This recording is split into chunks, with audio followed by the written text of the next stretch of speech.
బాబాయ్ నమస్తే. నమస్కారం. ఏం పేరు? నా పేరు కె శ్రీనివాసులు. శ్రీనివాస్ గారు ఏం చేస్తుంటారు? నేను వ్యవసాయం చేస్తుంటా.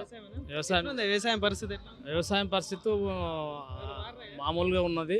రెండవది ఈ సీజన్ రెండో పంటకు నీళ్ళు లేవు, ఏదో బోర్ల కింద వేసుకున్నాం. సబ్సిడీకి ఇట్లా ఎరువుల రేట్లు బాగానే పెరిగిపోయినాయి. ఇప్పుడు రెండవది ఇప్పుడు మన సీఎం రేవంత్ రెడ్డి గారు రైతులకు 500 బోనస్ క్వింటాల్కి ఇవ్వడానికి మెయిన్ పోస్ట్లో పెట్టాడు. వచ్చే 2 నెలల్లో ఇస్తాడు, లాస్ట్లో ఇస్తాడు. మరి ఇప్పుడు దగ్గరలో పార్లమెంట్ ఎన్నికలు వస్తున్నాయి. మొన్న అసెంబ్లీ ఎన్నికలు అయిపోయింది, గవర్నమెంట్ వచ్చేసింది, మళ్ళీ ఎలక్షన్స్ రాబోతుంది. సో మరి ఈసారి మళ్ళీ ఎవరికి మద్దతు ఇద్దాం అనుకుంటే ఎవరికి గెలిపించుకుందాం? మేము వంశీందర్ రెడ్డి, కాంగ్రెస్ అభ్యర్థి వంశీందర్ రెడ్డిని గెలిపించుకుంటాం. ఎందుకు వంశీందర్? ఎందుకు కాంగ్రెస్ నాయకుడు. రెండవది ఇంతవరకు ఒక మాజీ ఎమ్మెల్యే ఏఐసీలో మంచి పోస్టు సంపాదించి ప్రతి కార్యకర్తను ముందు తీసుకుపోవడం, ప్రతి కార్యకర్త పిలిస్తే పలికే నాయకుడు వంశీందర్ రెడ్డిని గెలిపిస్తాం. అంటే ఒకవేళ ఇప్పుడు గెలిస్తే ఇక్కడ మీ జిల్లాలో అభివృద్ధి ఏమైనా చేస్తారంటారా? తప్పకుండా చేస్తాం, 100% తప్పకుండా చేస్తారు. ఇంకోటి ఏంటంటే కాంగ్రెస్ ప్రభుత్వంలో ఇప్పుడు మా మంత్రులు కానీ మా ఎమ్మెల్యేలు కానీ ఒక యూనిట్గా పనిచేస్తూ ఉన్నారు. రేవంత్ రెడ్డి గారి ముఖ్యమంత్రి ఆధ్వర్యంలో ఒక యూనిట్గా పనిచేస్తున్నారు. ఈ జిల్లా మాది ఆ జిల్లా మాది అనకుండా ముక్కుడిగా మన తెలంగాణలో ప్రతి జిల్లాకు ప్రతి గ్రామానికి పనిచేస్తూ ఉన్నారు. సో మరి ఏదైతే కాంగ్రెస్ పార్టీ చేపట్టిన 6 గ్యారెంటీల విషయంలో ఎట్లా ఉంటుంది? అంటే ఏమైనా అందుతున్నాయా మీకు? ఇప్పుడు మహిళలకు ఉచిత బస్సు పెట్టినాము.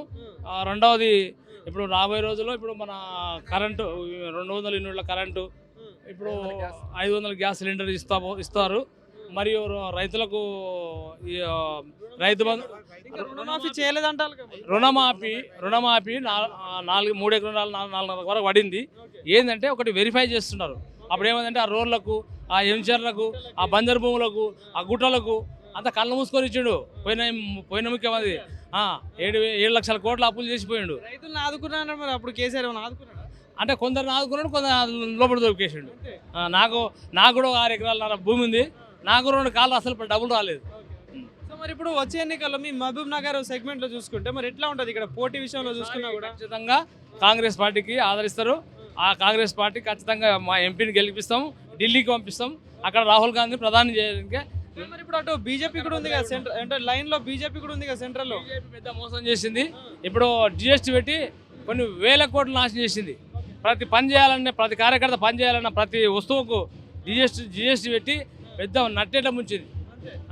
ఎవరున్నారు మరి ఇక్కడ క్యాండిడేట్? ఎవరున్నారు ఇక్కడ క్యాండిడేట్? వంశీ బీజేపీ నుండి ఇంకా బీఆర్ఎస్ నుండి ఎవరు దొరుకుతలేరు.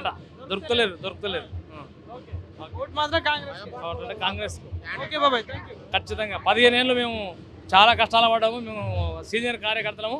రెండోది ఏంటంటే మేము ఏ పని చేసినా న్యాయమైన పద్ధతిగా ప్రతి పేదవానికి న్యాయం చేకూరేలా చేస్తున్నాం. Okay, thank you.